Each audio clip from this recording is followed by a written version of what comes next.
No alustame positiivsest, et eilne katse oli väga äge.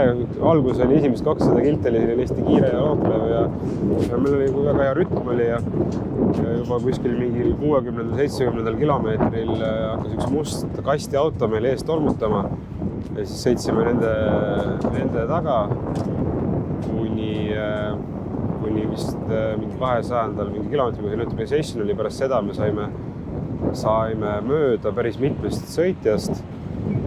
No, üks on Katari mees, see jäi meile ette ja siis hakkas riburada pidi seal veel tulema teisi autosidki, et suurte kivide peal oli meil kuidagi see liikumine väga hea ja kiire.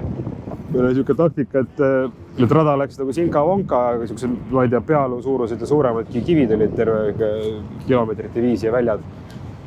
Me lihtsalt läksime otse igalt poolt, et me ei hakanud nagu seda teed jälgima ja tundus, et see nagu toimis väga hästi seal. Ja siis, aga igatahes kokkuvõttes tundsime ise ka, et läheb hästi, et keegi meist väga mööda ei sõitnud ja kõik pigem nagu jalgu.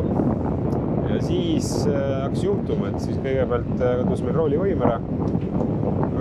Tollel hetkel oli umbes 100 kilti lõpuni. Aga kuna meil oli päris hea edu oli sees ja seal õnneks nende kivide peal see kiirus ei olnud nagu väga suur. Siis ma ei olnud ka nagu väga murtud tollel hetkel, siis ma vaatasin, et me saame siin sõita küll, et raske on, aga näed, et lõpuni ikka jõuame ära. Ja siis kuskil 371 kilomeetril käis mingi klõps ja vaatasin, et tulime välja, saime aru, et esimene üks ratas tahavalt ära tulla. Ja siis hakkaski pihta, siis hakkasime ootama oma abivägesid, lootsime nende veokate peale tagant, aga neid ei lastud peale õigel hetkel sinna, sest veokatel tehti eile rada lühemaks. Nii kaugel ei lastudki sinna peale. Siis kannatasime seal. Õnneks oli telefonilevi seal mõne künka otsas, et siis me saime ikkagi inimestega kontakti hoida ja plaanida, mis teha saab. Siis saime öösel lõpuks tulid läbi pimeduse 2 Eesti meest juppidega ja keerasime need külge. Ja siis ütlesime tagasi laagrisse mingi 12:30 paiku. Käisime duši all ja läksime magama Ristoga, aga seda kindlasti ei saa öelda nende meeste kohta minu selja taga.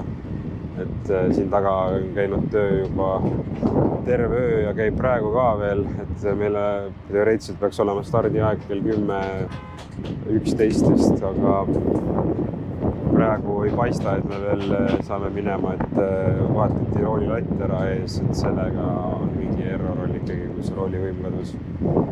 Ja siis vahetati kõik need käänmikud ära ja kõik muud pisiasjad, et tegelikult töö on käinud terve öö ja käib vist veel edasi ka.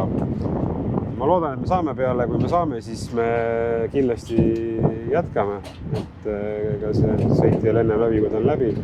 Positiivne see, et me vähemalt selle katse sõitsime lõpuni, et me ei ole veel nagu pidanud pooleli midagi jätma.